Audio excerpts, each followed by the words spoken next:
Bienvenidos a La Otra Realidad. Hoy vamos a ocuparnos de la Gran Pirámide, un monumento grandioso del que podrían decirse tantas cosas que más que un programa habría que dedicarle una serie entera.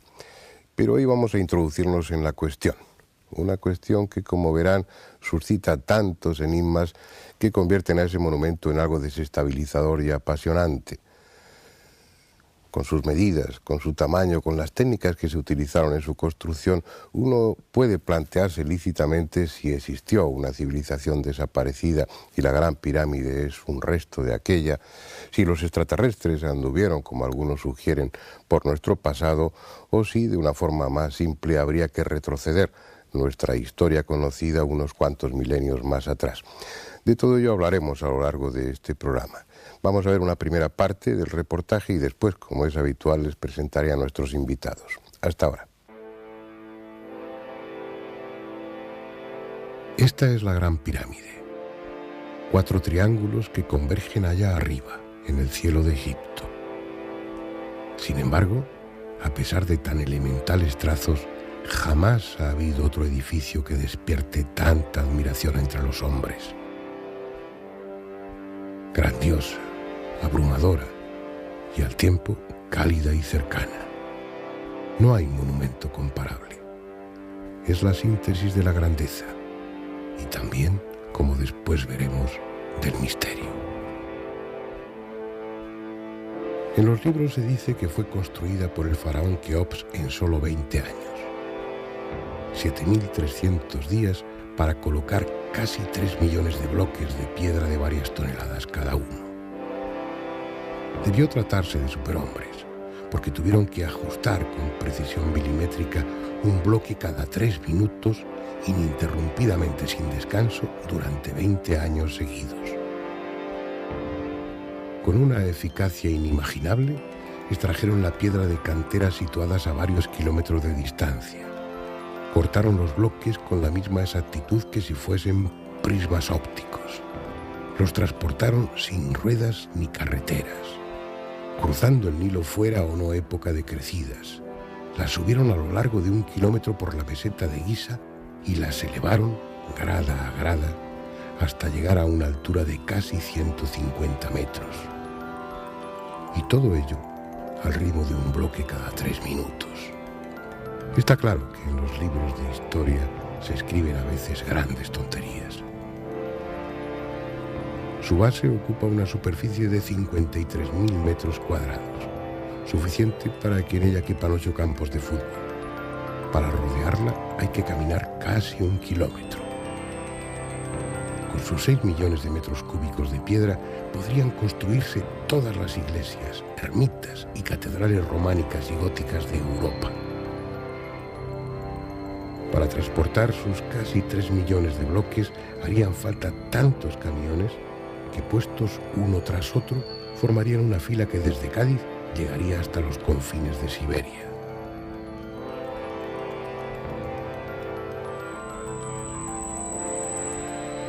Con sus piedras se podría construir un muro que rodease toda la península ibérica. Todo ello es cierto. Sin embargo, tan colosales medidas, tan gigantesco volumen, no impresiona apenas a historiadores y arqueólogos que despachan la cuestión a base de cientos de miles de obreros y descomunales rampas. Diciendo lo que saben, pero sin saber lo que dicen, porque es sencillamente imposible.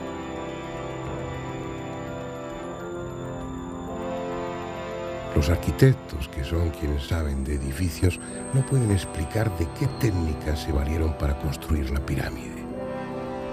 Los astrónomos son incapaces de imaginar de qué medios se sirvieron para orientarla con tal exactitud. Los topógrafos no alcanzan a entender cómo pudieron allanar esa parte de la meseta de Giza de manera que entre sus esquinas opuestas, que distan más de 325 metros entre sí, haya un error de nivelación de solo 1 centímetro. Los ingenieros palidecen al pensar qué tipo de grúas fueron utilizadas para colocar bloques de hasta 60 toneladas a decenas de metros de altura. Dicho de otra forma, de acuerdo a lo que sabemos de la historia antigua, aunque esté ahí, la Gran Pirámide no existe. Pero dejemos por el momento la cuestión y vayamos a conocer su interior. Hoy los visitantes entran por el túnel situado a la altura de la quinta hilera de piedras. Es una excavación supuestamente abierta por orden del califa Al-Ma'mún en el siglo IX de nuestra era. Nosotros vamos a penetrar en el reino de las sombras por la puerta original. Está más arriba, a nivel de la hilera 15. Esta entrada, ahora desnuda e impresionante, con sus 4 bloques de descarga sobre ella, estaba cubierta por las losas de revestimiento y posiblemente por una puerta basculante cuya existencia solo conocían los sacerdotes de más elevado rango. Cruzando su umbral, entramos en un estrecho túnel que se hunde hacia las profundidades. No es posible caminar erguidos por él, solo mide 1,22 m de altura por poco más de 1 metro de ancho. Pero además desciende con una pendiente de 26 grados. Más que andar, uno se deja caer a trompicones, sujetándose a las paredes para no rodar. Así a lo largo de 97 metros. Allá abajo el túnel se hace horizontal y aún más estrecho. Es preciso recorrerlo en postura humillante, a gatas. Solo mide 9,5 metros.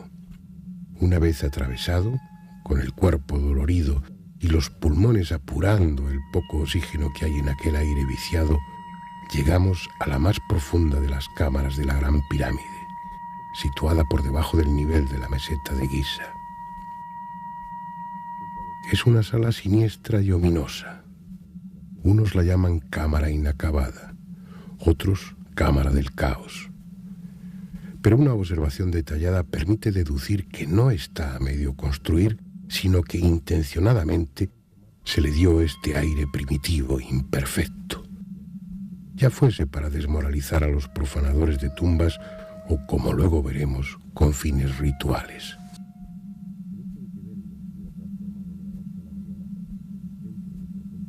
De ese canal descendente que acabamos de recorrer sale otro hacia arriba, el llamado canal ascendente. Está taponado con 3 enormes bloques de piedra para impedir su acceso, pero se puede llegar a él por el túnel que abrieron los profanadores y que Al-Ma'mún agrandó en el siglo IX. Tiene la misma pendiente que el canal descendente, unos 26 grados, pero esta vez ascendiendo. Es más corto, solo mide 37,5 metros, por lo que resulta menos fatigoso recorrerlo, y en cualquier caso merecería la pena, porque se abre a un espacio inesperadamente amplio y arquitectónicamente desconcertante por su perfección. La Gran Galería, con más de 8 metros de altura y casi 50 de longitud. Pero antes de adentrarnos en ella, debemos introducirnos por un canal horizontal que se abre frente a nosotros. Mide poco menos de 40 metros y nos permite acceder a la llamada Cámara de la Reina. Es una estancia de unos 30 metros cuadrados, con techo en caballete y un nicho de forma escalonada en su pared sur. Aunque la llaman así, esta cámara nada tuvo que ver con reina alguna. Probablemente es el Serdab, la cámara secreta donde se guardaba el doble del faraón, una escultura que debió estar precisamente en ese nicho.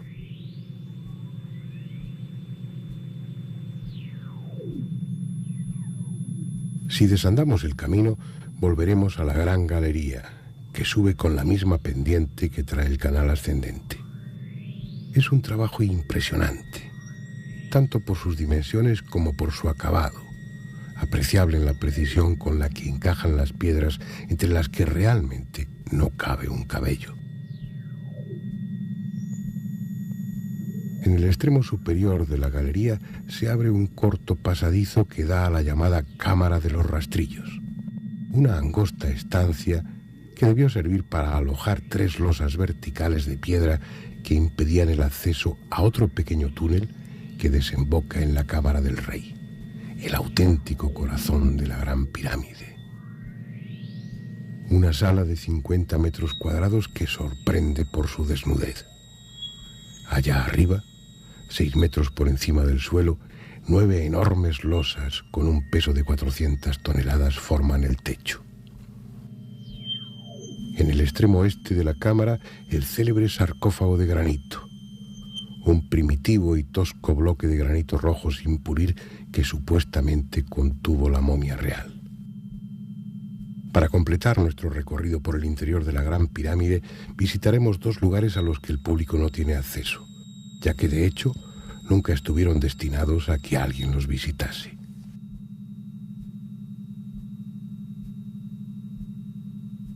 Al final de la gran galería, junto al techo, se abre un conducto largo y estrecho que desemboca en la primera cámara de descarga, por encima del techo de la Cámara del Rey.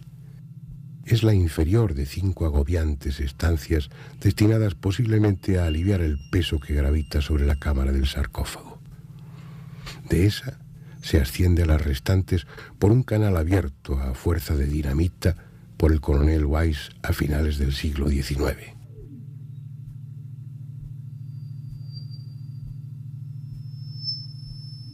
No es un recorrido grato para quien padezca de claustrofobia. La oscuridad, el silencio propio del más silencioso de los sepulcros, el aire enrarecido y la consciencia de tener encima el peso de millones de toneladas de piedra convierten el ascenso cámara a cámara en una desagradable aventura. Un esfuerzo que además no permite el reposo, porque de forma incomprensible las baterías de los focos y las pilas de las linternas se descargan con inusitada rapidez, como si algo les succionara vorazmente su energía. Así hasta llegar a la última cámara de descarga. Saber que de hundirse la pirámide por su propio peso lo haría precisamente en ese lugar, y ver que las enormes losas que sobre nuestra cabeza forman el techo están ya separadas varios centímetros, son detalles que no invitan ciertamente a pasar mucho tiempo allí. El otro lugar no visitable está al principio de la gran galería, pero no en el techo, sino en el suelo. En ese punto se abre un pozo de 70 metros de profundidad que desemboca en el canal descendente, cerca de la Cámara del Caos. Estas imágenes corresponden a la primera vez que el pozo ha sido filmado. No está clara su función, pero es probable que guarde algún secreto aún por descubrir. No sería el único, porque como después veremos, la Gran Pirámide va desvelando sus misterios poco a poco, a medida que avanzan nuestros conocimientos científicos y vamos siendo capaces de comprender su mensaje. En esta primera parte del documental ya han tenido ustedes oportunidad de conocer la Gran Pirámide por fuera y por dentro. Incluso han tenido el privilegio, permítanme utilizar ese término, de visitar lugares que habitualmente no visitan los turistas. Yo creo que hay datos, elementos suficientes para iniciar el debate, pero antes voy a presentarles a los invitados de esta noche. Nacho Ares, que es licenciado en Historia Antigua por la Universidad de Valladolid, que prepara su tesis doctoral sobre la visión grecorromana del mundo oriental o algo parecido. Sí, muy bien, esto es correcto. Tienes, aparte de muchos artículos, un libro muy interesante, Egipto el Oculto, y yo creo que nuestros espectadores van a poder disfrutar de tus conocimientos. También disfrutarán de los de Alberto Borrás, que en principio puede parecer por su profesión no muy vinculado a la Gran Pirámide, puesto que él es farmacéutico y químico. Pero bueno, sus conocimientos, son muchos años que tenemos de relación, sus conocimientos sobre el mundo antiguo, la historia antigua y el tema de Egipto es profundo. Sus libros se han basado fundamentalmente en las energías libres y en la sugerencia, por no decir aportando incluso pruebas de que en el pasado se utilizaron energías que hoy desconocemos y que servirían para solucionar muchos problemas de los que esta sociedad tiene planteados. A mi derecha está Manuel Delgado, su profesión es realizador de televisión. Buenas noches. Buenas noches, pero hace unos años sintió la llamada de la Gran Pirámide. Es una de las personas que yo conozco más obsesionada por el tema, ¿no? Se ha convertido si no en el centro de tu vida, para eso está tu familia y tu profesión, pero después de ello es el tema más importante. Has estado en la Gran Pirámide, pues yo que sé, 30 veces, cuando menos. Conoces el tema en profundidad, has tenido la oportunidad, como veíamos en el documental, de filmar por primera vez ese pozo que no se había filmado hasta ahora. Es decir, hay muchos conocimientos por tu parte que van a ilustrarnos perfectamente para el debate. Y Andrés Averasturi, que has estado en Egipto. No, yo no tengo pánico a volar. Bueno. Pero ya tengo a vosotros que me lo contáis. Mientras haya vídeos no hace falta ir. De acuerdo, pero sí es un tema que te interesa, lo hemos hablado en ocasiones y además yo creo que como en otros programas vas a saber hacer las preguntas que los... Proponer un punto de sensatez. Sí hace falta alguien sensato en una mesa de estas características. Como inicio del debate a mí me gustaría dejar una pregunta en el aire para que quien quiera la conteste. Cuando yo iba al colegio aprendía en los libros de historia que las pirámides estaban levantadas ahí por la soberbia de los faraones y que todas ellas eran tumbas. Pero después, al conocer un poco mejor el antiguo Egipto, y supongo que vosotros que lo conocéis mejor que yo tendréis una opinión al respecto, la sensación es que no necesariamente las pirámides fueron tumbas, ¿o sí? ¿Quién empieza? Es lo que te cuentan allí todos los guías de Egipto y también no solamente ellos, sino también la arqueología oficial, y así lo vemos reflejados en todos los libros de texto y libros universitarios que se manejan en todas las universidades del mundo, ¿no? Lo que pasa es que esta teoría choca con hechos bastante concretos en Egipto. Por ejemplo, algunas pirámides son absolutamente macizas, no tienen ni cámaras ni pasajes para acceso interior. ¿Cabe la posibilidad de que los techos no se hayan descubierto? No, la pirámide del Kola, por ejemplo, o de Zawiya del Arián están absolutamente ya demolidas y no se ha encontrado absolutamente nada. No tenían cámaras ni nada, eran un monumento macizo. Efectivamente. Luego hay faraones que tienen varias pirámides. Es decir, luego podemos hablar de algo que también se comenta bastante, que es el enterramiento ritual, ¿no? Pues los faraones del Alto y Bajo Egipto tenían 2 tumbas, etcétera, ¿no?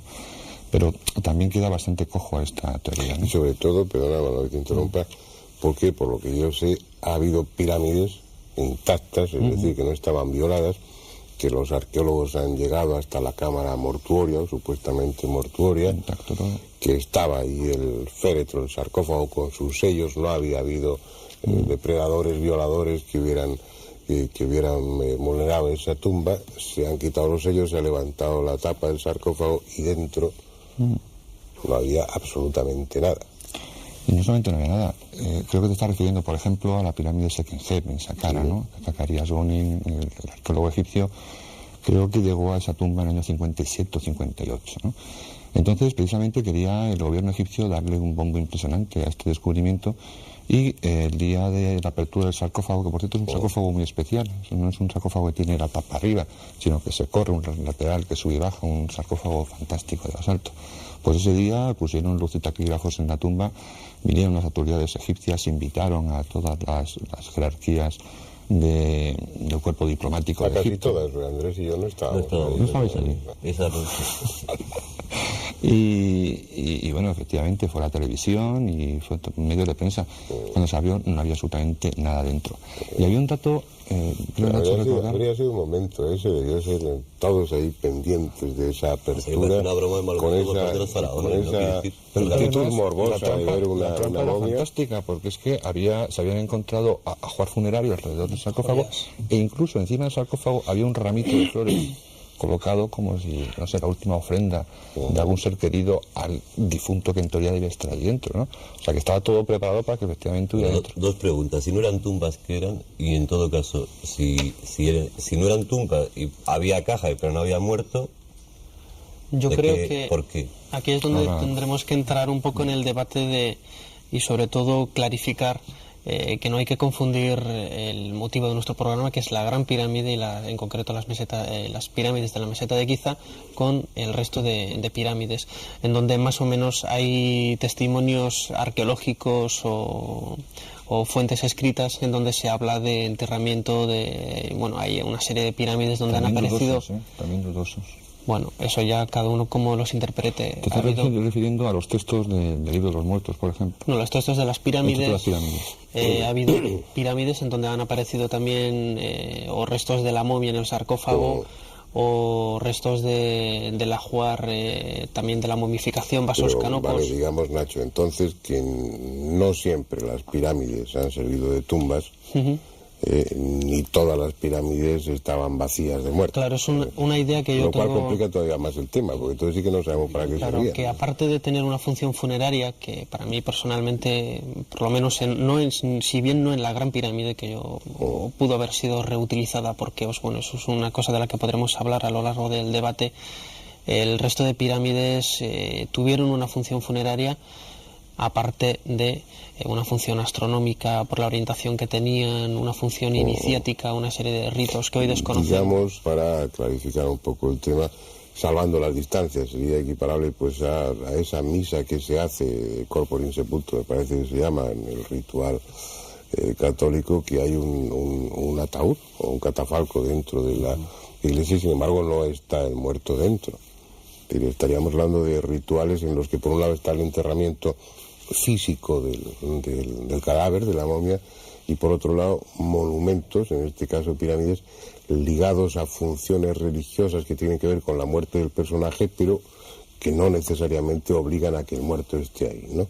Claro, y también un dato estadístico, aunque la estadística no sea muy fiel siempre a la realidad, tenemos que pensar que estamos hablando en Egipto de no más de 120 pirámides, ¿eh? Y tenemos que pensar también que en Egipto hay miles de hipogeos, miles de tumbas excavadas en la roca construidas, en donde se cuentan con los dedos de una mano las que han aparecido intactas. Entonces, si tenemos un repertorio de tantas tumbas, en donde tan pocas han sido descubiertas intactas, ¿qué podemos pensar de apenas 120 pirámides que son muchísimo más antiguas que las tumbas de las que estamos hablando? Bueno, dejémonos de pirámides en general y entremos en el motivo fundamental de este programa de hoy, que es la Gran Pirámide. Alberto, tú no has dicho absolutamente nada hasta ahora. ¿Por qué? Bueno, se ha hablado también muy ligeramente de rituales iniciáticos y por qué se hacían los rituales iniciáticos dentro de las pirámides cuando se podían hacer en cualquier templo, en cualquier lugar. Quizás porque la pirámide puede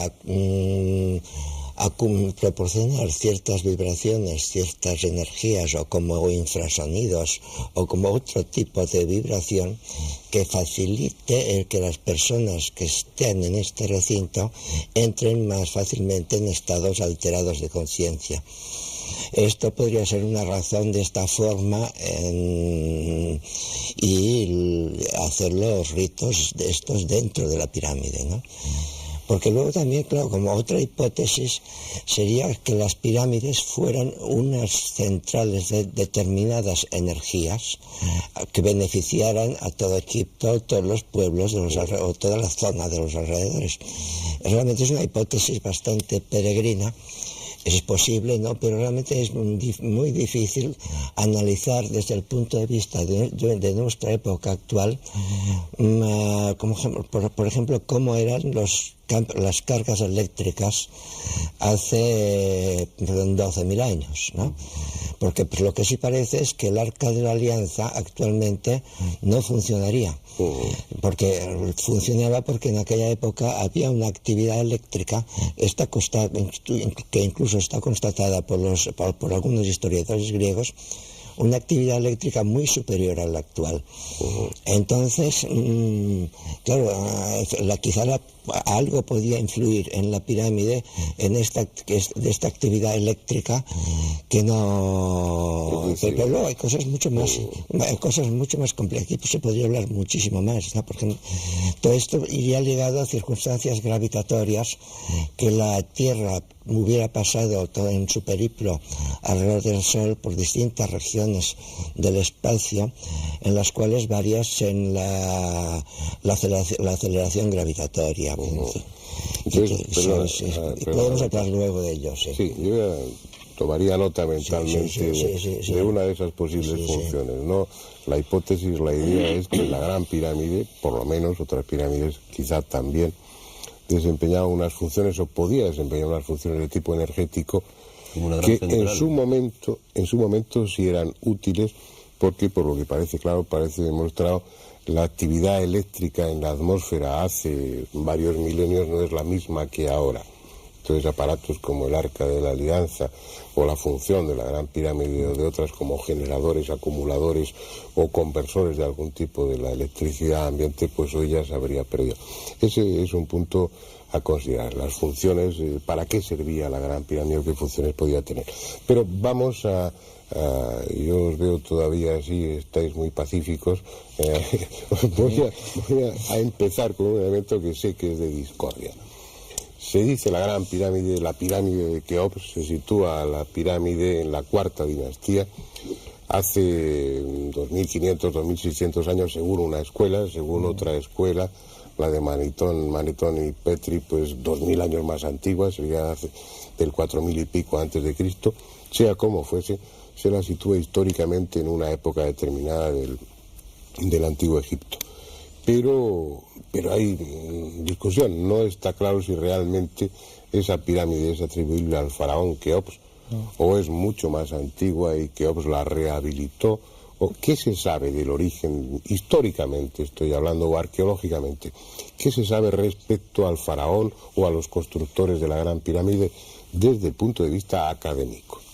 A mí me parece muy interesante lo que habéis dicho antes de separar para su estudio de las 120 pirámides que hablábamos, las 5 pirámides principales de la cuarta dinastía, es decir, las 3 grandes pirámides de Giza y las 2 pirámides de Snefru, el padre de Keops, situadas en Tasur, la pirámide roja y la pirámide acodada.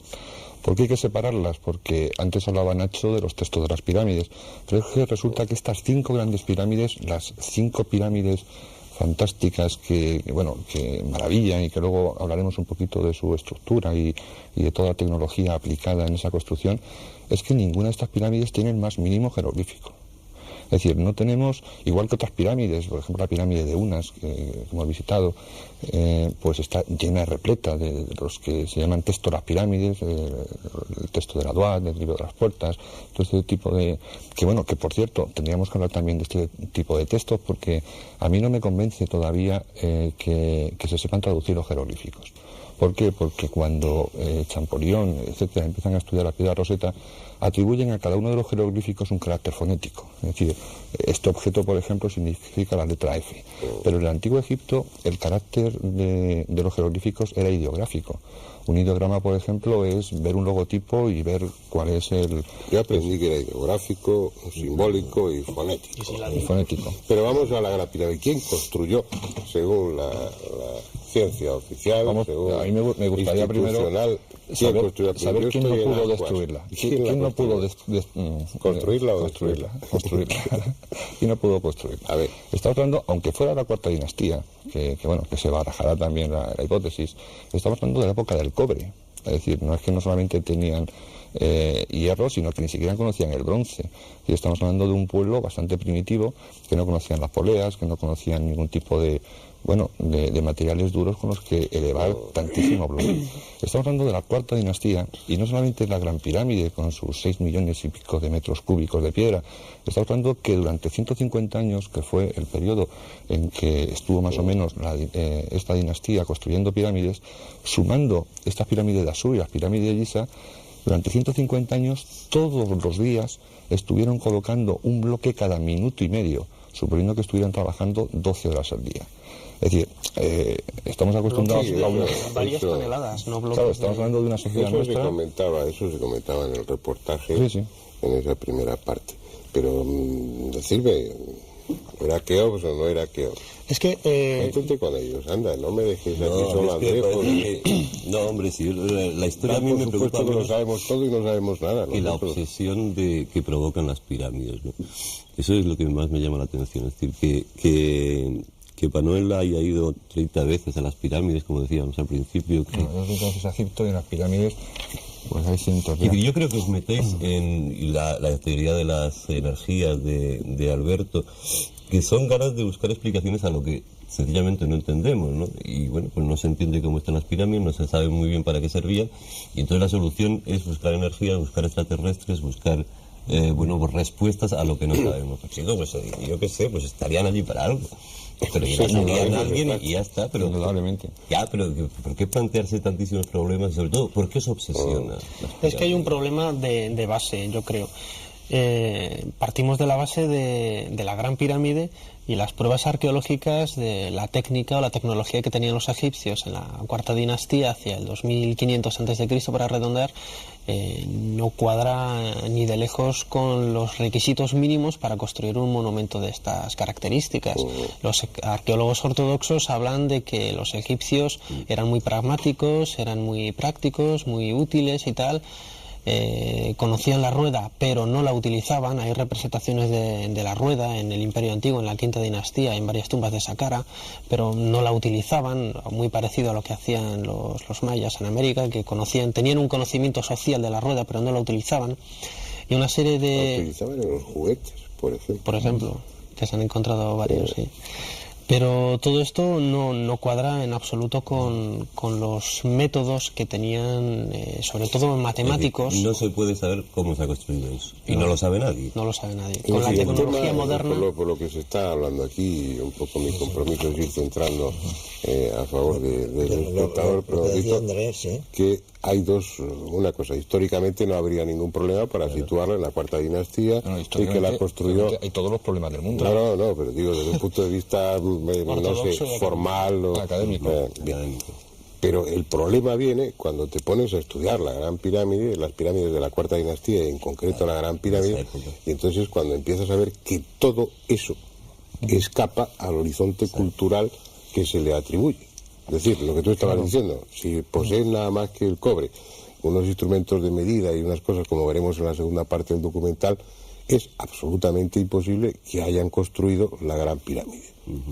Luego, si no han podido construirla en la cuarta dinastía, pues por eso estamos especulando, porque hay que buscarle, está ahí y se toca. Y hay un hecho bastante ¿Alguien curioso. La hizo?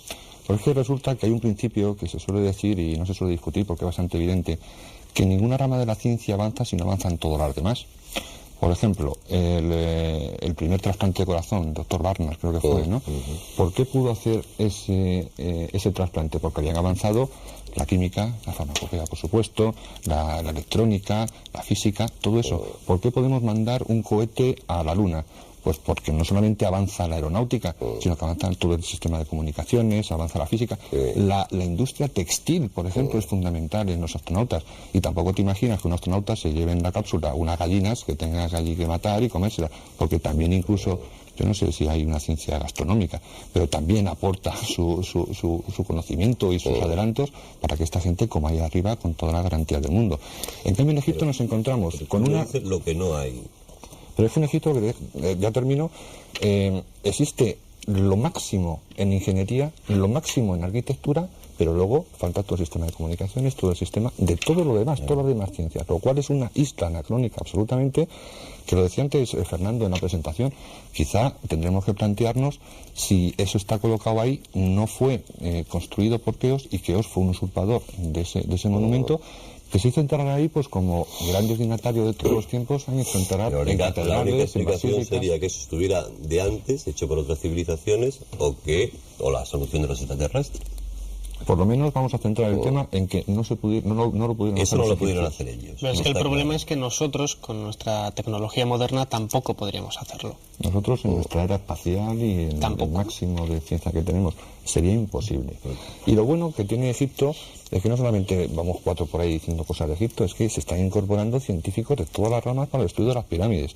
Y se están incorporando biólogos y están sacando cosas impresionantes. Entonces, claro, el problema de las pirámides no es que un arqueólogo, que es una profesión preciosa y que tiene todo, no sé, a mí me encantaría haber sido arqueólogo, como supongo que a muchos de los que estamos aquí, Pero un arqueólogo no puede valorar cómo se meten 3 millones de bloques de piedra en 20 años, que fue el tiempo de duración de Keops, poniendo un bloque cada minuto. Y hacer una rampa que mide no sé cuántos, para eso no va un arqueólogo. En el templo de Komombo, por ejemplo, se encuentra un instrumental quirúrgico. El arqueólogo tiene que descubrir eso, pero luego tendrá que ser la medicina la que diga cuál es el grado de perfeccionamiento de la medicina en aquella época. Pues entonces, para construir la Gran Pirámide no tendrán que ser los arqueólogos los que digan cómo se hizo, sino tienen que ser los ingenieros y tienen que ser los arquitectos. Eso Cuando preguntas a un arquitecto cómo se puede construir o cómo él construiría la Gran Pirámide, pues prefiere hacer lo que tú has dicho en el documental. Dice, no, prefiero hacer una valla que rodee toda la península ibérica de 6 metros de altura. Porque es que hay que tener en cuenta que si estamos hablando de una pluma, efectivamente hoy en día hay plumas que pueden levantar un peso cercano al eje principal de 15 toneladas, pero si la Gran Pirámide mide 230 metros, la pluma que tiene que estar aquí para elevar un bloque de 60 toneladas en el centro tiene que tener un brazo de 115 metros como mínimo. El peso al final de esa palanca es un peso... Yo creo que el problema de las pirámides empieza con la maldición, ¿no?, de las pirámides, y a partir de ahí ya todos son especulaciones, todos son no explicaciones de lo que es. Y surge en el tema de las energías, del poder de las pirámides, de las mediciones. Esto es mucho más antiguo que toda la época de Descartes, de los descubrimientos estos que se hicieron, la tumba de Tutankamón y todo esto, ¿no?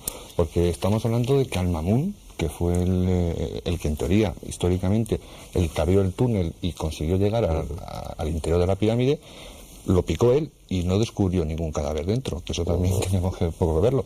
Estamos hablando que en el siglo IX, que fue aquel hecho, ya Al-Mamun iba buscando una especie de saber oculto en la Gran Pirámide, que, como decía Nacho antes, era un saber que se iba transmitiendo oralmente generación tras generación y que atribuía a la Gran Pirámide unos conocimientos incluidos en sus proporciones, incluidos en sus medidas, relacionados con la astronomía, por ejemplo. Ya en la época antigua ya se tenía la sensación, o el conocimiento, o el recuerdo, o la tradición de que la Gran Pirámide era mucho más que un monumento arquitectónico.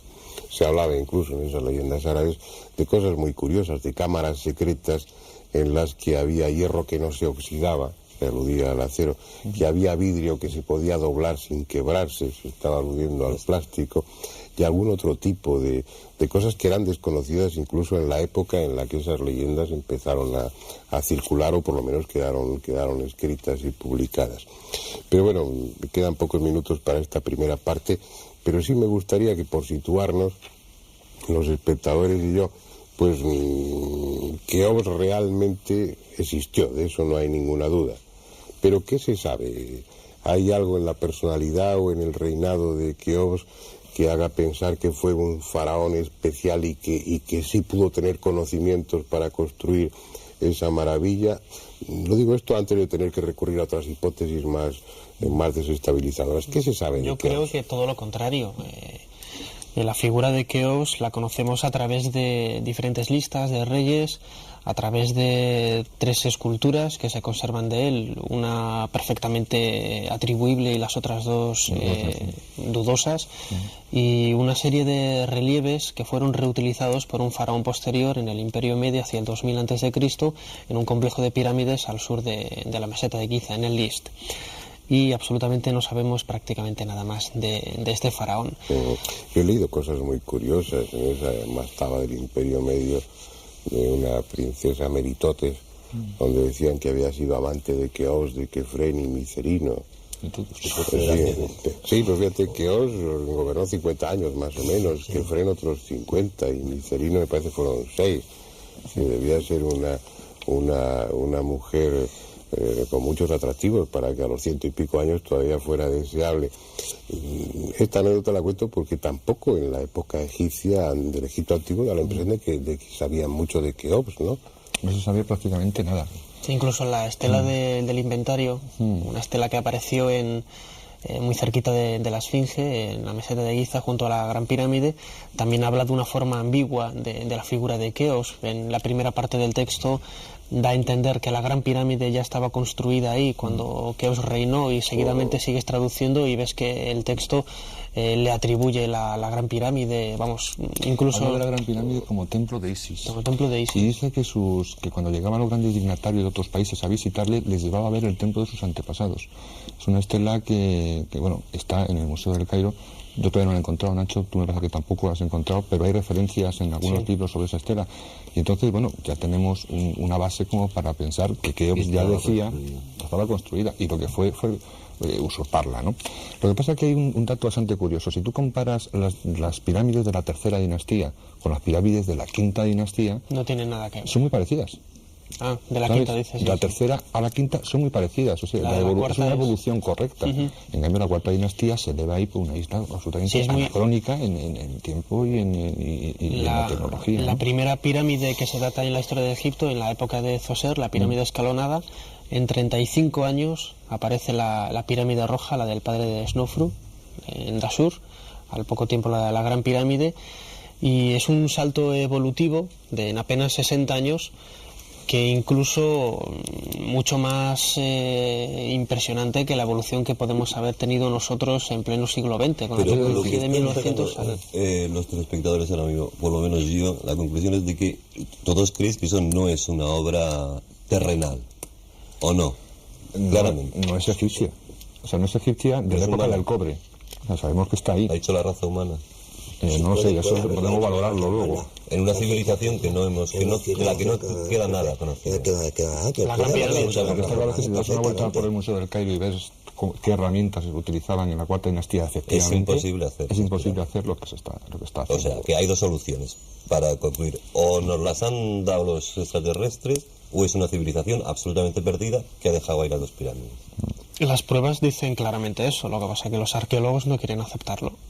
Bueno, pues si estáis de acuerdo y nuestros espectadores también, vamos a ver esa segunda parte del documental. Es sabido que los egipcios usaron serruchos para cortar la piedra, y no solo la piedra caliza, relativamente blanda, sino también otras de mucha mayor dureza, como el granito. Se conocen ejemplares de serruchos egipcios de bronce con dientes de esmeril, y en los hipogeos de Tebas se han encontrado bloques de granito serrados. Pero estudiando las huellas dejadas en cada paso de sierra, se descubre que actuaban con una enorme presión y que obviamente no pudieron ser de bronce y esmeril. Utilizaron sierras de puntas enormemente duras y lo hicieron a mano y con guía mecánica también. Este es el sarcófago de Diodefre, hijo o hermano de Keops. Está en el Museo del Cairo. El serrucho ha cortado ya 2/3 de la tapa. Se puede observar la superficie irregular que va dando forma al sarcófago. El plano de corte muestra desniveles del orden de 1 centímetro.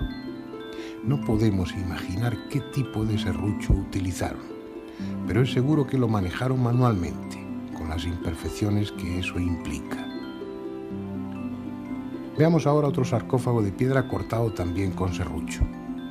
Se trata del que se encuentra en la cámara del rey de la Gran Pirámide. Es una obra maestra de serruchado, puesto que, aunque no ha recibido el pulido posterior, puede considerarse una pieza terminada por la regularidad de los cortes, ya que los desniveles de las superficies serradas son del orden de 1 milímetro. Esta es una cantera situada en Cerceda, en la madrileña Sierra del Guadarrama. Utiliza la tecnología más moderna para el corte de piedras. Su máquina más perfecta para serrar piedras de granito cuenta con una hoja circular de 2 metros de diámetro, con numerosos dientes de vidia, carburo de tungsteno. En cada vuelta la hoja desciende 4 centésimas de milímetro, pero no se puede ejercer más presión porque las puntas de la sierra se abrasarían.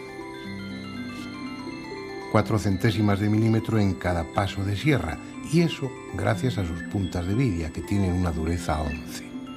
Pues bien, ¿puede alguien explicar qué tipo de sierra y qué clase de material usaban en el antiguo Egipto? Porque en cada paso de sierra avanzaban casi 2,5 milímetros, 60 veces más que nuestras modernas sierras. No poseemos ningún material natural o artificial que soporte ese tipo de presiones. Y no es algo excepcional en aquella cultura, lo hacían también con taladros cilíndricos. Taladros que dejaban un tarugo central de hasta 15 centímetros de diámetro. En los taladros modernos, el cilindro es de acero con puntas de vidia. La presión a la que trabajan debe regularse cuidadosamente mediante control manométrico. Los taladros con punta de diamante trabajan con una presión de 50 kilogramos y a poca velocidad para no quemarse. Los de punta de vidia solo soportan una presión de 30 kilogramos, pero tienen la ventaja de su mayor velocidad. En uno u otro caso, los taladros modernos avanzan 4 centésimas de milímetro en cada giro. Los trépanos egipcios avanzaban 50 veces más, 2 milímetros en cada giro. De acuerdo con esos datos escrupulosamente rigurosos, aquellas gentes utilizaban taladros que soportaban presiones de 2000 kilogramos y que tenían puntas 50 veces más duras que el diamante.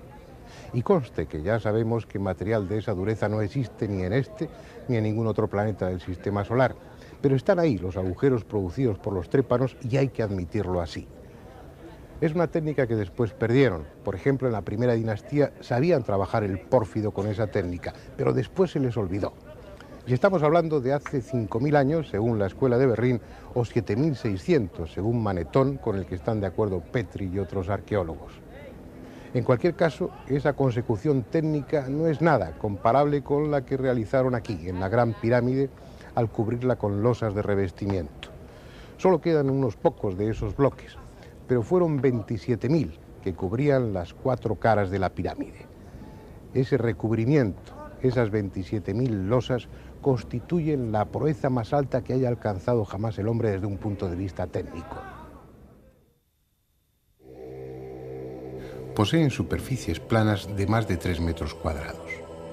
Sus aristas, de casi 2 metros, muestran un paralelismo entre sí con un error de 5 centésimas de milímetro, de tal forma que al colocarse juntas la cara de una y de otra quedan en íntimo contacto. No hay en esos bloques huellas de arrastre ni puntos para enganchar grúas o cuerdas.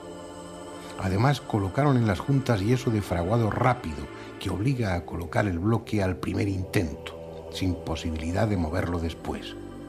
¿Cómo lo hicieron?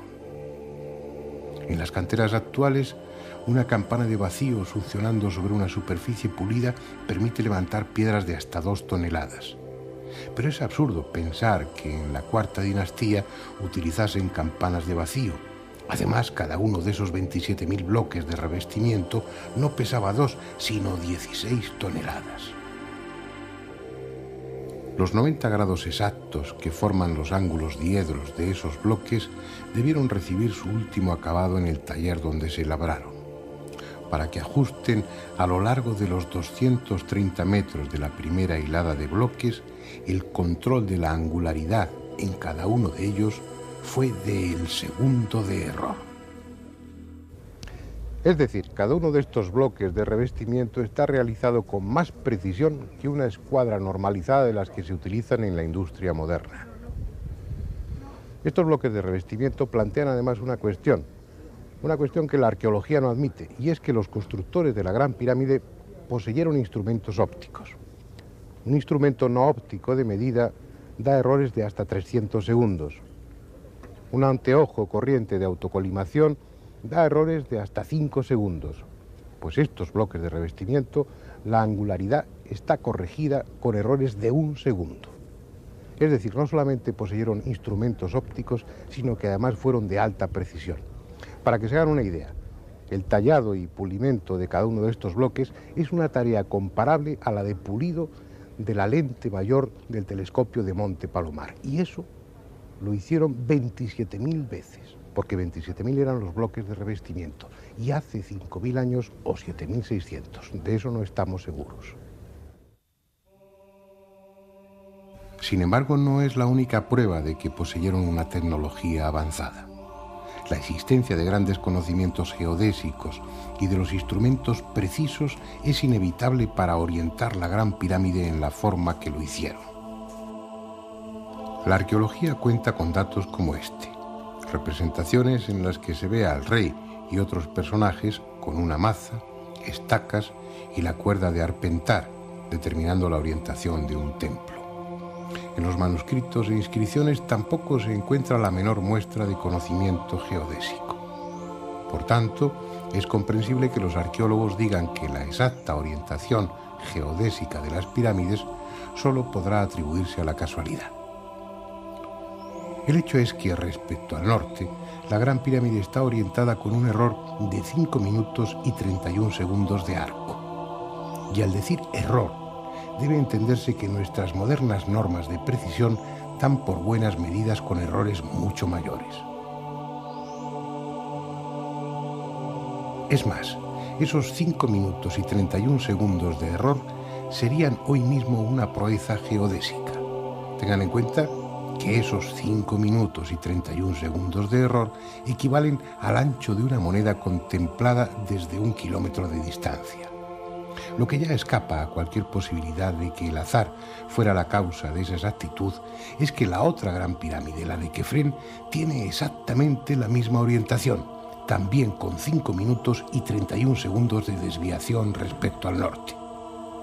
La única conclusión posible es que si así lo hubieran querido, la habrían orientado con un error de 0 grados, 0 minutos y 0 segundos. Si juzgamos los conocimientos matemáticos de los egipcios a través de los textos que nos dejaron, la conclusión es lamentable. No pasaron del primer curso de enseñanza primaria. Sin embargo, sus piedras, sus construcciones indican todo lo contrario, al menos en el caso de la Gran Pirámide. Por ejemplo, en la Cámara del Rey, que es un rectángulo, la pared norte mide 10 metros y 4.797 diezmilésimas de metro. La opuesta, la pared sur, mide 10 metros y 4.782 diezmilésimas de metro. Es decir, el error de medida es del orden de 1/10 de milímetro por metro. El mismo error que hoy se acepta para los prismas ópticos. Pero veamos si esa precisión se mantiene en superficies mucho mayores, por ejemplo en la base de la Gran Pirámide. Este esquema representa la base de la Gran Pirámide, en el que se incluyen las longitudes de los lados y el valor de los ángulos. Cada lado mide algo más de 230 metros, concretamente 230 metros con 363 milímetros como promedio, casi 1 kilómetro de perímetro, lo que da una superficie de 53.067 metros cuadrados para la base de la pirámide, aproximadamente la de 8 campos de fútbol. Recordemos ahora que según las evidencias arqueológicas, los antiguos egipcios no utilizaron hasta la dinastía XVIII la plomada y la mira de observación. Pero seamos generosos y concedamos a los egipcios de la cuarta dinastía plomadas y miras de observación como esta que están viendo. ¿Qué precisión podían permitir aparatos de esa clase? Es difícil calcularlo, pero si tenemos en cuenta que instrumentos mucho más modernos, como el astrolabio, la ballestilla o las escuadras de pínulas y de espejos, dan errores de 30 a 20 minutos, habremos de convenir en que el merjet egipcio, que es el instrumento que acabamos de ver, daría errores como mínimo de 30 minutos. Pues bien, volvamos al plano de la base de la pirámide. En un cuadrado de más de 53.000 metros cuadrados de superficie, el ángulo noroeste mide 89 grados, 59 minutos, 58 segundos. Es decir, por 2 segundos de error no es un ángulo recto perfecto. ¿Qué significa eso?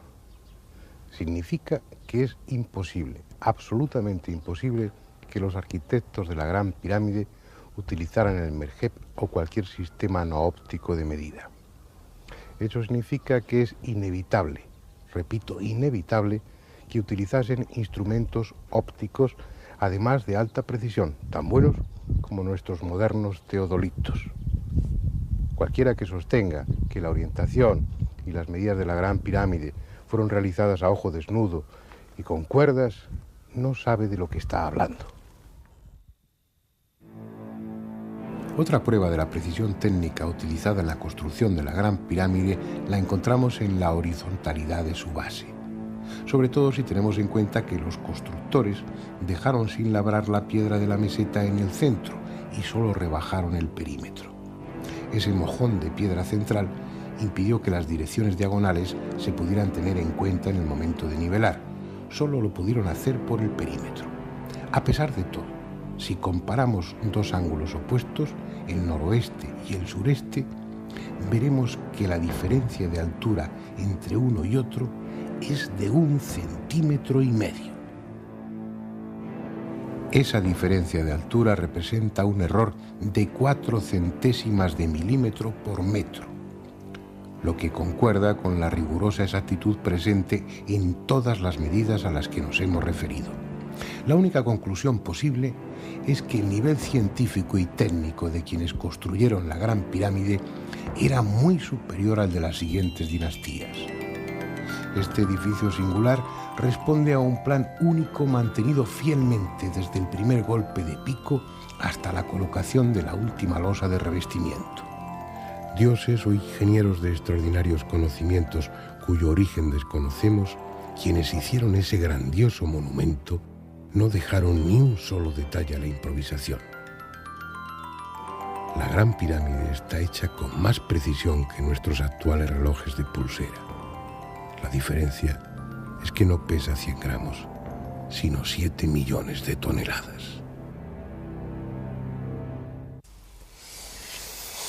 Ahora sí que hay datos suficientes para discutir un ratito, ¿no? Yo creo que está claro que la Gran Pirámide es esa obra imposible, por lo menos desde el punto de vista histórico, arqueológico y demás. Y eso que en este reportaje, por razón de tiempo, se han expuesto solo unos cuantos aspectos desconcertantes de ese monumento. Bueno, vamos a ver cómo se pudo hacer, cómo se movieron esas piedras, cómo se orientó de esa manera, cómo hay medidas ahí registradas sin ninguna duda y medidas que tienen un carácter matemático y astronómico que... A mí me enseñaron que había miles de esclavos y que era la arena, que se llenaba de arena, se levantaba la piedra, la arena caía y se iban levantando piedra.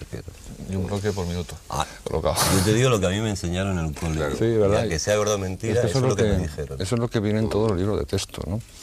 Lo que pasa es que hay problemas, porque es que existe en la pirámide algo que la hace ser completamente distinta a todas las demás, y es el íntimo contacto que tienen muchísimos de sus bloques, ¿no? Como si quisieran haber intentado dar al monumento un carácter de absoluto hermetismo por cuestiones que se querían hacer dentro. Un ejemplo, en tu cuarto de baño, el alicatado siempre después de que la lechada. Hay que echar una lechada, ¿por qué? Porque en piezas pequeñitas, de 15 por 20 o algo así, siempre se queda 1 milímetro, 1,5 milímetros, 2 milímetros incluso entre una pieza y otra, ¿no? Entonces, no sé, si el soldador te está cobrando 5.000 metros cuadrados, si tú le dices, por ejemplo, sí, pero es que yo quiero que me queden en íntimo contacto. Para eso usted va a necesitar 3 veces más de tiempo y también muchas de las piezas va a tener que limarlas para que cuadren entre sí. Entonces, en vez de cobrarte 5, te va a cobrar 20 o 25 y va a durar muchísimo más tiempo. Ese problema también debió tenerlo el arquitecto de la Gran Pirámide, porque si era una tumba lo que querían hacer, ¿para qué ese sobreesfuerzo de tecnología y de tiempo, y supongo que económico también, para dotar este monumento con ese problema tan impresionante de no poder meter un pelo? Cabe una posibilidad, que es que en contra de lo que nosotros imaginamos hoy no les costara ningún trabajo. Cabe la posibilidad de que su técnica fuera de tal categoría, de tal nivel, pero no en la época de que Keops. Ese cortado y ese ajuste de las piedras en la Gran Pirámide, pues no representaron gran problema. Yo he hablado en muchas ocasiones de la locura de la piedra en nuestros antepasados. Cogían un bloque de 600 toneladas, lo tallaban, lo pulían, lo trasladaban, y a lo mejor la función que tenía era simplemente servir de cimiento o de basamento. Es absurdo, es disparatado. Lo normal es cortar esa pieza de 600 toneladas pues en 12 de 50 toneladas, que se habría trasladado más fácil. Da la impresión de que no les costaba esfuerzo. Sí, las teorías que son igual de absurdas que plantean los egiptólogos modernos es que las pirámides, en especial la Gran Pirámide de la que estamos hablando, fue construida por medio de rampas. Se habla de una única rampa, se habla de una rampa que recorría en espiral las caras de la pirámide. Nacho, pero eso está ahí en los libros. Tú te vas a cualquier Gran Superficie o cualquier librería, y los libros que Sí, sí. compran y que se enseñan a los chavales y los que en la escuela y en la universidad. Es que el problema que plantea sobre todo la teoría de las rampas, se ha hablado también de máquinas, de palancas, etcétera. Pero las rampas, es que, ¿eso es posible o es un disparate? No, la propia construcción de una rampa para construir una pirámide de 147 metros de altura como tenía la de Keops, entre comillas, hubiera sido un problema arquitectónico muchísimo más difícil que la propia construcción de la pirámide. 4 veces de volumen más la rampa que la pirámide. Y ya se demostró a principios Una del de las siglo 7 maravillas Petri, del mundo no sería la pirámide, sino que sería la rampa. la rampa. Es decir, podemos afirmar que cuando leemos eso o vemos esos gráficos, esas ilustraciones a veces muy bonitas de las rampas rodeando la gran pirámide en una especie de espiral que va creciendo, todo eso es mentira. No, Sí. ¿Es mentira no es o no es posible? mentira? Bueno, Pues mentira. si no es posible, es mentira. Lo que Es figura mentira, es posible. yo lo que creo en la palabra mentira, yo creo que hay Es falsa. una Una connotación no, fraudulenta. sin una Yo intención creo dolosa. que el que ha escrito eso, el que dice eso, no sabe de arquitectura, ni sabe de ingeniería. No es verdad. Eso que Es figura imposible en las hacerlo rampas así. no es verdad. Bien. ¿Cómo se hizo entonces? ¿Qué se os ocurre? Yo no lo sé. ¿Qué teorías hay? ¿Cuál es lo más? Alberto, ¿tú qué piensas? Pues una teoría sería la levitación de las piedras, aligerar estas piedras para que no pesaran. Alberto, si hablamos de levitación, pues la gente dice, estos están como cabras. Eso es posible. Eso, bueno, es posible en cierto modo. Hay personas que han levitado, esto está perfectamente probado, ¿no?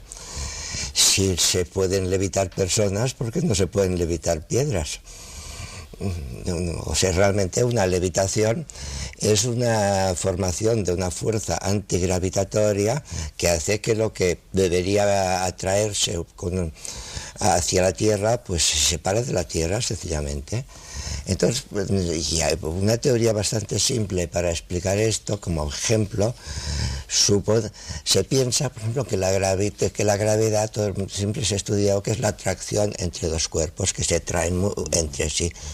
Con las teorías modernas realmente no es la atracción de dos cuerpos, sino hay una estructura de espacio-tiempo que rodea, que empuja los cuerpos uno contra otros y hace que se aprieten unos contra otros. Y en el espacio entre medio, como uno se hace sombra a otro, pues no se aprietan.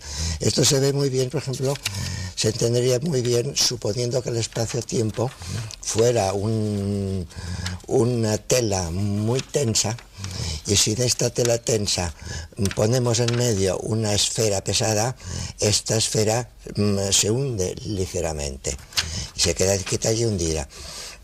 Si al otro lado ponemos otra esfera, se hundirá también ligeramente y se formará un pequeño surco entre las dos esferas. Tirando de la tela, las esferas irán corriendo por este surco, porque aquí tiene una parte más alta que las empuja hasta juntarse las dos, y en realidad es la tensión de la tela, que sería en un espacio cuatridimensional, sería la tensión del espacio del tiempo, lo que empuja unos cuerpos contra otros. Bueno, fíjate, Sí, por ejemplo, si hacemos así, no, si el espacio se curva más, la fuerza con la cual se aprietan unas cosas es mucho más fuerte. Entonces es posible, por ejemplo, lo que habíamos dicho antes, que la Tierra o el sistema solar, al pasar por distintas regiones donde la tensión del espacio-tiempo sea distinto, la gravitación sea más fuerte o más floja. Baja el papel porque no te van a ver. Complica más todavía, Sí, porque sí, claro, sí, sí. si la solución es que las piedras levitan, Sí, entonces ya sí que estamos perdidos. entonces, si tenemos aquí dos esferas juntas, aquí, ¿no? Por la atracción, entonces, por abajo, empujamos por abajo, curvamos el espacio-tiempo de una manera negativa. Entonces las esferas se separan, se van. Tendríamos una fuerza antigravitatoria. ¿Quién hizo eso? Para mí eso no me soluciona el problema de la Gran Pirámide, porque es que no solamente colocarlas, es que date cuenta que al día aquella gente colocaba 1.300 bloques. O sea que a pesar de eso,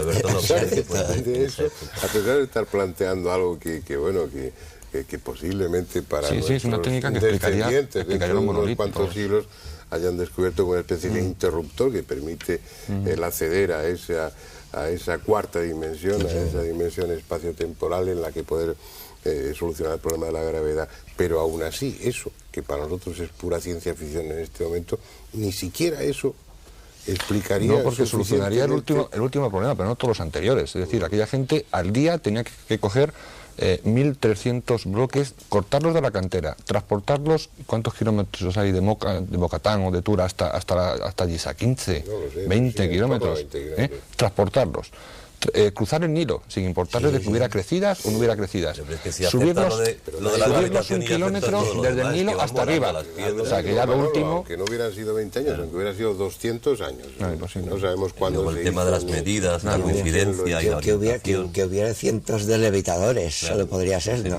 Es que también no solamente es el problema de tallar los bloques, que bueno, que se puede hacer, trasladar por levitación, ablandar la piedra, lo que sea. Luego el problema realmente es colocarlos con la precisión en la que están colocados. Claro. Que no estamos hablando de obreros estándar como nos quiere vender Zahi Hawass, el director de la meseta de Giza, que ha encontrado unas tumbas muy cerca de la Esfinge, que pretende dar a entender que son las tumbas de los constructores de las pirámides. Es que a mí eso me parece de caerse de espaldas. Una panadería que posiblemente hiciera 40 o 50 panes al día. Y con eso se alimentaban los 300.000 esclavos que comían muy poco, era gente. Queda muy bien. Ajos y cebolla. Va dando la impresión de que en efecto responde a una técnica que no tenía. De todas maneras, la tecnología de las Gran Pirámide, no podemos separar, por ejemplo, la tecnología de Egipto de otras posibles tecnologías que hubiera en otros países como la India, ¿no? Si en la India ya está casi realmente bastante probado que pudo haber, por ejemplo, aeronaves hace 10 o 12.000 años, ¿no? Porque los textos que se han descubierto son descripciones exactísimas, minuciosísimas, ¿no? Incluso del pilotaje de naves, de cómo funciona, de las maniobras que hay que hacer, de los peligros, de la comida de los pilotos, de los trajes de los pilotos, tácticas de combate, todo, y en libros escritos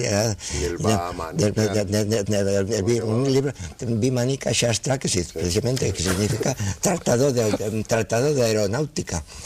Y es un libro escrito hace 5 o 6.000 años, del cual ahora hay copias, y que se descubrió este manuscrito a principios de este siglo, en un sánscrito antiguo, difícil de traducir. Entonces, si había esta tecnología en la India, pero si había esta tecnología, no podía estar una tecnología de este tipo solo en la India, tenía que estar en el resto del mundo.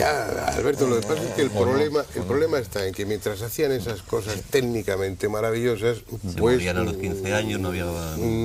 Era un asco la sanidad, no utilizaban la rueda, ni siquiera el torno, llevaban unas sandalias pues hechas muy rústicamente, es decir, vivía poco menos, no en el Neolítico, pues ya estaba en la edad de los metales, pero ni siquiera en la edad del bronce todavía.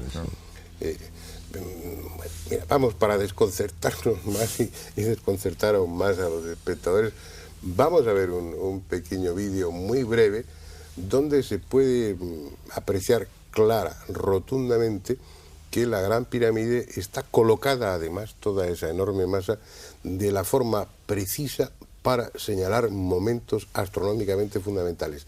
Lo que hay detrás, la técnica que hay detrás para colocar la Gran Pirámide justo en esa posición y no en otra, es algo que tampoco entendemos. Pero vamos a ver ese pequeño inserto que es muy breve. En septiembre de 1935 tuvo lugar un descubrimiento que demostraba cómo la Gran Pirámide respondía a un plan definido y único desde que fue trazada sobre el tablero de dibujo. Yapetri, el sagaz mensurador de la Gran Pirámide, había observado que la cara sur de la construcción no era lisa, sino que estaba constituida por dos planos que formaban entre sí un ángulo de 27 minutos de arco. Él lo atribuyó a que por alguna razón técnica la capa de revestimiento del centro de la cara era más gruesa. Sin embargo, se equivocaba. La cara sur tenía esa concavidad por una razón muy concreta que descubrió André Pochon en 1935. La Gran Pirámide estaba construida y orientada de tal modo que señalaba los equinoccios y los solsticios. Al salir el sol, la arista de la derecha daba sombra a la media cara izquierda de la cara sur de la pirámide. La sombra avanza con rapidez hacia la derecha como si fuera un velo que va descorriéndose y deja iluminada esa media cara izquierda. Es un fenómeno breve que dura unos 20 segundos. Por eso André Pochant lo bautizó con el nombre de efecto relámpago. Después, durante 4 o 5 minutos, la cara sur de la Gran Pirámide permanece con media cara iluminada y media cara oscura. A la puesta del sol el fenómeno se repite al revés. A simple vista y sin coincidir con la fecha adecuada es difícil observar esa concavidad de la cara de la pirámide, pero cuando existían las losas de revestimiento, pulidas a espejo y pintadas de color rojo, debió ser un espectáculo impresionante. Hoy las piedras son grises, están desnudas y las caras de la pirámide son desiguales y rugosas. Solo la distancia puede permitir la ilusión de que son lisas. Sin embargo, André Pochant consiguió fotografiar ese efecto el 21 de marzo, fecha del equinoccio de 1934, al atardecer. En esta secuencia se ve cómo la parte izquierda de la cara sur termina por quedar en sombra, en tanto que la mitad derecha permanece iluminada. En esta otra fotografía de la misma época, tomada exactamente a las 6 de la tarde desde un avión de la Royal Air Force, puede verse aún más claramente el efecto. En primer término, la pirámide de Kefren, con su pared sur lisa, y en segundo término, la Gran Pirámide, con su cara sur mitad en sombra y mitad iluminada. Después, Pochant pudo comprobar que la cara norte también estaba dispuesta de la misma forma y el efecto luminoso era igualmente visible. De hecho, esa concavidad está en todas las caras, y aunque apenas perceptible a ojo desnudo y fuera de los equinoccios y solsticios, la Gran Pirámide no tiene 4 caras, sino 8. Esa concavidad explica también una peculiaridad de la Gran Pirámide que hasta ahora no estaba justificada. Si se fijan, la entrada de la pirámide no está centrada, no coincide con el apotema de la cara norte. Está a unos 17 metros de altura y teóricamente deberá coincidir con el eje de la pirámide. Sin embargo, está 7 metros y 29 centímetros desplazada hacia el este. El argumento empleado por la mayoría de los autores es que ese desplazamiento no tenía otro objeto que desorientar a los posibles saqueadores. Pero si tenemos en cuenta que la pirámide estaba cubierta de bloques de revestimiento que ocultaban la existencia de entrada alguna, sobraba tal precaución. Pochant sugiere que, dada la concavidad de la cara, si la entrada coincidiera con el ángulo que forman las dos medias caras, las filtraciones en épocas de lluvias acabarían por inundar el canal descendente y la cámara del caos, puesto que el agua tendería lógicamente a discurrir por el centro de la cara como si fuera un canalón. ¿Por qué ese esfuerzo? ¿Por qué no haber hecho las caras de la pirámide lisas sin más?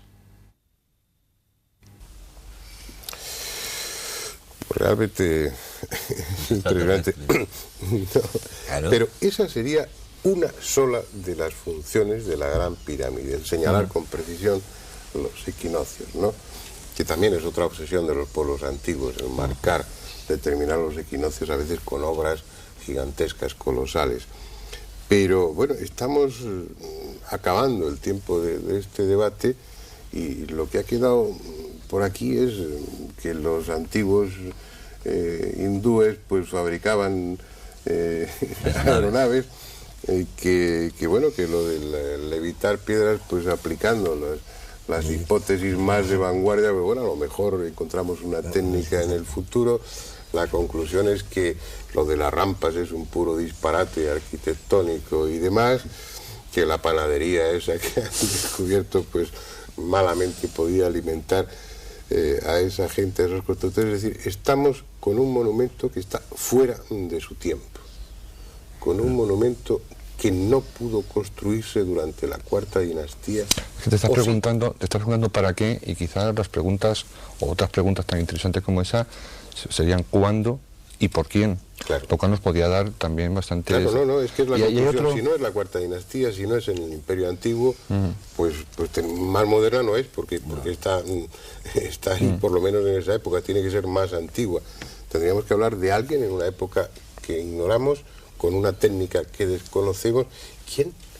Y también estamos olvidando quizá una cosa, estamos basándonos un poco en la Gran Pirámide como un monumento aislado, cuando los últimos estudios que se están realizando ahora allí en la meseta de Giza indican que todas las construcciones de la meseta de Giza, es decir, las 9 pirámides que existen, las 3 grandes, más las 6 satélites, incluso la Esfinge y el templo de la Esfinge, corresponde a un plan establecido de toda la meseta de Giza. Yo propongo a los espectadores que hagan un pequeño hombre un papel y pongan el corte transversal de la Gran Pirámide, pero en el suelo y multiplicado por 5.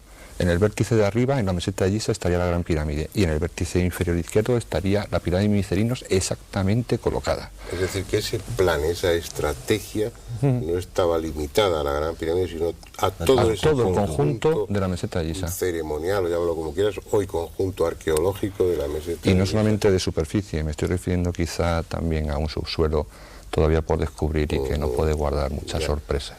Me queda muy poco tiempo. A ver, venga, formular algunas hipótesis, por disparatadas que sean. ¿Quién pudo hacer eso? A ver, Nacho. Se ha hablado a lo largo del debate de extraterrestres. ¿Tú qué piensas? Yo creo, mi opinión personal es que la Gran Pirámide está totalmente desligada de la cultura egipcia, que es algo que se encontraron los egipcios allí, algo que fue reutilizado quizás por Keops. No hemos mencionado quizás la otra de las pruebas que se le atribuye para dar la autoría de esta pirámide a Keops, que es el cartucho que fue descubierto en la última cámara de descarga por Howard Weiss. Volveremos a ello, luego después... Que para mí es una falsificación. Y bueno, qué duda cabe que la Gran Pirámide tiene pruebas suficientes para ser catalogada aparte del resto de construcciones del Antiguo Egipto. De acuerdo, en eso estamos todos de acuerdo. Pero a tu juicio, bueno, no te estoy pidiendo una afirmación, ni os lo voy a pedir a ninguno, sino simplemente una opinión que le damos un origen extraterrestre, fueron los dioses, fue la civilización de la Atlántida, fueron unos protoegipcios que vivieron hace 30.000 años. Yo solamente puedo decir que es anterior. A partir de ahí ya la especulación está abierta, podemos hablar de extraterrestres, podemos hablar de atlantes, podemos interrelacionarlos, como hablaba en una ocasión con Manolo, extraterrestres que visitaron Atlántida, y a partir de ahí una evolución un tanto atípica. Los problemas de la Gran Pirámide, las hipótesis son todas disparatadas. En el momento que nosotros... luego a lo mejor son todas reales. Pero disparatado también era la teoría de la relatividad cuando la expuso Einstein. Sí, por eso digo disparatado desde el punto de vista de lo convencional, ¿no? Cuando menos desestabilizadoras. Siguiendo la ronda, ¿tú qué piensas? Podría ser extraterrestre, pero yo me inclino más bien que fuera una construcción humana de una civilización mucho más antigua de la cual hemos perdido los rastros. Podría ser de la Atlántida o incluso anterior a la Atlántida. Pues realmente por ahí estas concomitancias, como esto lo que he dicho antes de la India, no se puede mantener una tecnología aislada en un país, se expande rápidamente por todo el mundo. Luego, por ejemplo, nosotros mismos, en 200 años hemos pasado de la máquina de vapor, ¿no? Porque prácticamente en el siglo XVI se vivía casi la tecnología del siglo XVI era del tiempo de los romanos, ¿no? O peor todavía, ¿no? Y hemos pasado de la tecnología del siglo XVI-XVII a los viajes en 200, 300 años hemos pegado un salto impresionante. Entonces ello no quita que una civilización de este tipo, incluso en más tiempo, ¿no? en 1000 años, por ejemplo, hayan pegado un salto impresionante en un avance. No, yo creo que nosotros en 100 años, antes de 100 años tendremos la antigravitación. Resumiendo, serían los restos, ¿no? O las consecuencias, o uno de los vestigios de una supercultura, civilización desaparecida. Muy breve ya, porque nos queda muy poco tiempo. Manolo, ¿tu hipótesis por dónde va? Mi intuición en este caso, porque no tengo pruebas claras, es que los dioses en el Antiguo Egipto eran mucho más que algo imaginario, porque no existe civilización. Por ejemplo, en el cristianismo, en todas las religiones que existen en el planeta, se habla del cielo, se habla después de la muerte como algo etéreo, que no sabemos muy bien dónde colocarlo. En cambio, los dioses en el Antiguo Egipto sabían perfectamente dónde venían, que era una porción del cielo, que le llaman la Duat. Estás hablando de extraterrestres. Estoy hablando de extraterrestres, estoy hablando incluso, voy a llegar un poco más allá, quizás es posible que tanto Osiris como Isis, como Set, como Junum, como Petah, los dioses del Antiguo Egipto, los dioses del Antiguo Egipto no fueran inventos como se puede suponer. Es un tema al que vamos a volver con alguna frecuencia, ¿no? Claro que sí. Del pasado. Andrés, ¿te has aclarado de algo? Sí. Yo nada, yo sigo en la duda metódica de todo. Tú también. No, hombre, claro, sí, que lo que no puedes, lo que está claro es que eso no es lo que hemos creído, es lo que eso es evidente, ¿no? Y a partir de ahí ya. Yo creo que es bastante, claro, aunque sea poco, es bastante.